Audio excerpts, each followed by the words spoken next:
Greetings. My name is Bigun. That's what I go by. Doing a little storytelling here today. Big story for right now is the storm damage that we suffered. As you might see behind me, all the shade cloth that my wife has over her about 150 hostas in the hosta garden behind me. The shade cloth's all ripped to pieces, which means that the hostas will be in the sun, and they don't like that. We've had underpinning blowing in and blowing out under our home. We do believe the home was shaken enough in the 80-mile-an-hour winds that we supposedly had for the area that some of the shimming underneath has come out, because we've had a section of the floor where all the heavy stuff is at, the washer and dryer and like that. We've had little sections of floor drop down, so you know.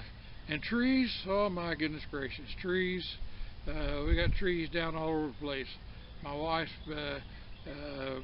Bradford pear that she was really proud of, half of it's gone. Broke off about waist high and laying down across the what we call the deer dog garden, garden we made to keep the deer and the dogs out of. But so, you know, kind of a bad time with the storm-wise. We've had almost 7 inches of rain so far in the last 2 days.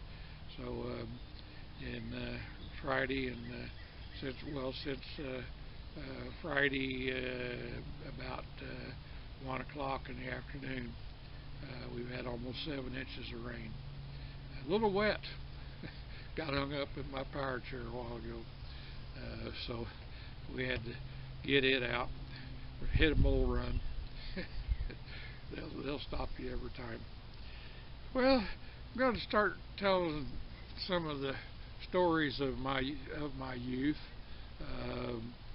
I can remember the first car that the first car that I remember that my dad had. He liked Packards, so he had a Packard 180. I believe that was the model number on it. Big black thing. 3 football teams could have practiced in the back seat area, and he was leaving the armory one day, and some kid come around the corner on a Whizzer motorbike and hit him right in the left front fender. Didn't hurt the kid, but it put a big ding, about the size of the kid's head. It popped that fender in, that heavy metal fender. I can remember that fender being that way. But he got rid of that and bought a older Plymouth sedan, 2-door sedan, and then he traded that for a brand new 1950 Studebaker. The Studebaker dealer, you know, they were big deals. They had floodlights and everything else when they brought out the new models. And so Dad bought a brand new 1950 Studebaker Champion 2-door sedan. And in fact, that was the car I learned to drive on. Manual transmission, and so the dealer that he bought it from was an old military buddy of his, and when the Studebaker went out of business, he went out of business, and he started selling Ford cars for the Ford dealer in Vincennes, Indiana. He'd bring 1 or 2 or 3 cars over to Lawrenceville and have them sitting out there and sell new cars from there. So back to the beginning. Memorable things that happened. I had a dog named Rusty, a little, I don't know what you call him, a little border collie or something to that effect. And Rusty got some mange on his backside. So my dad decided he'd treat it. And there was a bottle of what they called horse liniment in the the old garage there. And so he put that on that dog, and I can remember that dog. Oh, he was dragging his backside, headed out through the field out behind the house, and his front feet were going like crazy, and his behind was leaving a wake in the grass, weeds that Dad had cut, and oh, horrible, horrible. Dad had a fishing worm raising deal. He had a rectangular box that he threw coffee grounds in every day, the coffee grounds, and I think he even brought them home from the armory. And but anyway, he raised fishing worms in there. I don't think he ever went fishing. I don't remember him ever going fishing, but I know he gave them to my granddad, Mom's dad, and others. And we lived on the railroad track, the old B&O railroad track. My grandfather, my dad's dad, had been the station master there at Bridgeport. He was the station master when the train wreck happened. Train derailed, and one of the cars, the locomotive, turned over into the ditch on the south side of the railroad tracks, and a couple of the train cars went up and made tracks through the cobblestone brick, and it was still there back in the 50s, but I think that's all been removed, but or at least the tracks, what I'm talking about. But the field behind the house, the back of that was the railroad tracks, and there was an old building. It'd been an all-field building, a shack, a garage, repair place, or whatever from years ago. Anyway, hobos. We used to have hobos come and knock on the back door, and they were always very polite. And my mom would answer with, of course, the screen door was locked, and she'd answer, and ma'am, could I get something to eat? And I'll work for it. So she would say, okay, go down and pull weeds along that edge of the fence or something like that. So they'd pull weeds. They'd get to what she specified she wanted done. They'd come up, and she'd have a sandwich fixed for them, and maybe a little something to go along with it. So old-fashioned hobos. I can remember seeing them riding on the train. They'd ride the rails, the rods that were underneath the train, under the train cars to brace them. You'd see them under there. They'd be on those rods. They, of course, they had to worry about the railroad cops, as they called them, and the railroad dicks. That was what they called cops back then, and so that was always an interesting thing. But being a young kid, my dad was first sergeant at the armory, and in fact, when the armory got called up, they got called active duty for Korea. Dad resigned his commission. He said he wasn't going back to war. He'd fought all the war he wanted, and Guadalcanal.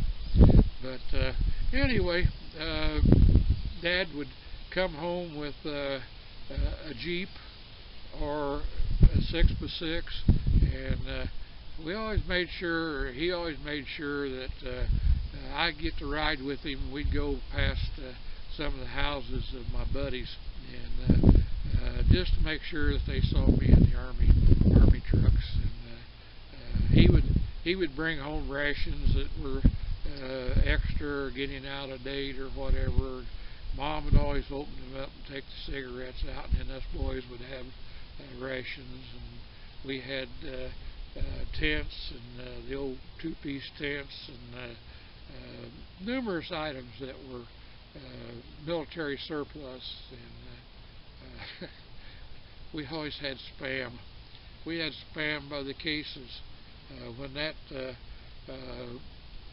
went out of date, or when they weren't supposed to have it in their inventory, well, it always got disposed of, and so Dad would bring home cases of Spam. Yeah, when they went to Camp McCoy in Wisconsin for summer camp, things would always come back extra. You know, they were always bringing back extra, and of course the troops would get some of it, you know, but so you know, that was one of the interesting things, and you know, and as a child we used to have special parties. We had measles parties, we had mumps parties.